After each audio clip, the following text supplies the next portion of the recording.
আল্লাহর পয়গম্বর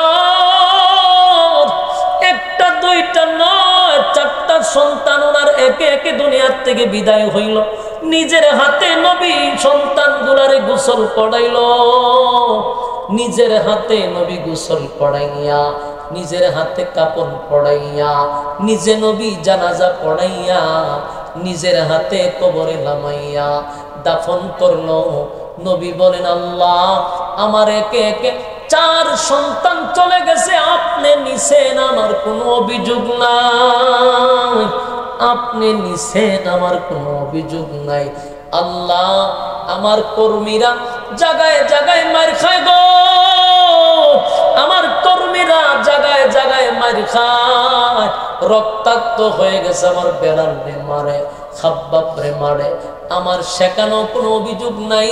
তারা যদি শাহাদাত বরণ করে আপনার তরি জান্নাত পাবে, আমার কোনো কষ্ট নাই, আমার কোনো অভিযোগ নাই। কিন্তু আমার কষ্ট লাগছে, আমার তো মা নাই, আমার বাবা নাই, এতগুলা কষ্ট আমি পাইলাম, এতগুলা চাপ আমার উপর দিয়া গেল, একটা মানুষ মক্কার আমার সান্ত্বনা দিল না। গোটা মক্কার কেউ কি নবীরে সান্ত্বনা দিছে? কথা বল না। আপনার ছেলে মারা গেলে প্রতিবেশী আপনারা এসে সান্ত্বনা দেয়, আপনারে বোঝায় যে আল্লাহর দন আল্লাহ নিছে। আমার নবী বলেন, মালিক কেউ আমার সান্ত্বনা দিল না, কষ্ট লাগলো। আমার আপন চাচি, আমার আপন চাচি কেমনে গো, মানুষের দ্বারে দ্বারে হাইটা হাইটা আমারে কয় আমি নাকি আটকোরা, আমি নাকি নির্বংশা, আমার নাম নাকি জমিনে থাকবে না, আমার দিন ধর্ম বেশি দিন টিকবে না। এটা আমার কলিজায় দারুণ আঘাত লাগছে। আল্লাহ আপনি তো জানেন আমার 4টা ছেলে ছিল, আমারে কেমনে গো আটকোরা বলল, আমারে কেমনে কয় আমার দিন ধর্ম বেশি দিন টিকবে না। নবী যখন কান্দে আল্লাহ বলে, বন্ধু কান্দেন না, কান্দেন না, এই মক্কা নগরীতে কেউ আপনার সান্ত্বনা দেয় নাই গো নবী, আমি আল্লাহ তো আপনার সান্ত্বনা দিছি, কান্দেন না। 4টা সন্তান আপনার নিয়ে গেছি আমি, কলিজায় আপনাকে ব্যথা দিছি, কিন্তু নবী সুসংবাদ শুনেন, নিলাম তো মাত্র 4 জন, কিন্তু আমি আল্লাহ আপনাকে বিনিময়ে কোটি কোটি কোটি হাজার কোটি রুহানি সন্তান দিছি। আল্লাহ বলে, বন্ধু সন্তানগুলি যদি বেঁচে থাকতো গো, আপনার বিরুদ্ধে কেউ কথা বললে হয়তো বা তারা আপনার পক্ষে দাঁড়াইতো, আপনার নামের ইজ্জত রক্ষা করত।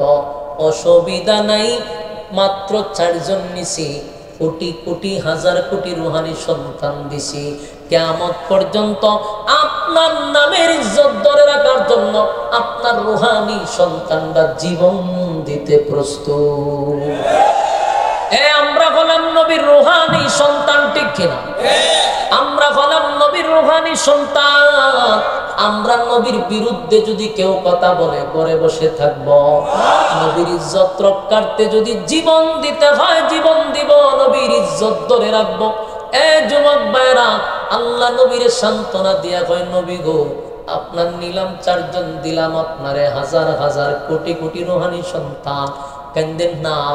আর আমি আল্লাহ আপনাকে আরো খুশি করলাম, আপনার সন্তান নিলাম, বিনিময়ে আপনাকে আমি কাউসার দান করলাম। ইন্না আ'তাইনাকাল কাউসার, আগান নবীজি নিশ্চয়ই আমি আপনাকে কাউসার দান করে দিলাম, দান করে দিছি, আপনাকে দিয়া দিছি, গিফট কইরা দিছি। কাউসার সাধারণ কোন নিয়ামত না, সাধারণ কোন নিয়ামত না। আল্লাহ বলে, আদম থেকে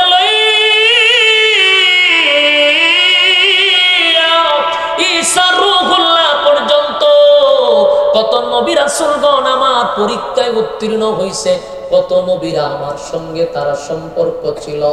খলিলুল্লাহ উপাধি দিয়া বন্ধু বানাইছি, কালিমুল্লাহরে দিয়া কথা বলাইছি, এরকম অসংখ্য নবীরা আমার সঙ্গে সম্পর্ক।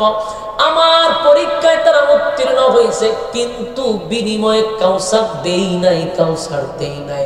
আদম 350 বছর কাঁদছে, আমি আদম রে কাউসার দেই নাই। নূহ পয়গম্বর 950 বছর কাঁদছে গো, নূহ রে আমি কাউসার দেই নাই, আমি একজনকেও কাউসার দেই নাই। আল্লাহ ইব্রাহিম খলিলুল্লাহ কতটা পরীক্ষায় ফার্স্ট ডিভিশনে পাস করলো, কাউসার দেই নাই। বন্ধু আপনারে আমি কাউসার দিলাম, শুধু দিলাম এমনটা নয়, সশরীরে দুনিয়ায় থাকতে নবীরে কাউসার দেখায়া দিছে। আল্লাহ বলে ইন্না আতাইনাকাল কাউসার, নিশ্চয়ই আপনাকে আমি কাউসার দান করলাম। 2 নাম্বার হলো ফাসাল্লি লিরাব্বিকা ওয়ানহার। আল্লাহ বলেন ফাসাল্লি লিরাব্বিকা ওয়ানহার, এখানে আল্লাহ বলেন বিনিময়ে আপনি আপনার রবের জন্য সালাত আদায় করবেন আর কুরবানি দিবেন। প্রশ্ন হলো এখানে সালাতের কথা কেন আসলো, কুরবানির কথা কেন আসলো? আপনি যদি নামাজি হন তাহলে হাউজে কাউসারের পানি পান করতে পারবেন। কোন বেনামাজিকে আমার আল্লাহ কাউসারের পানি পান করাবে না। এরপরে দেখেন আল্লাহ নবীর ব্যাপারে প্রতিবাদ করছে। আল্লাহ নিজেই প্রতিবাদ করে বলেন, আল্লাহ নিজেই প্রতিবাদ করে বলেন ইন্না শানিআকা হুয়াল আবতার, নিশ্চয়ই তারা আবেতার, তারা লেজ কাটা, তারা নির্বংশা। যারা আপনাকে লেজ কাটা বলছে তারা লেজ কাটা, তারা নির্বংশা, তারা আবেতার। আপনি নবী নির্বংশা না, আপনি লেজ কাটা না। পৃথিবী থাকবে যতদিন আপনি নবীর নাম থাকবে ততদিন।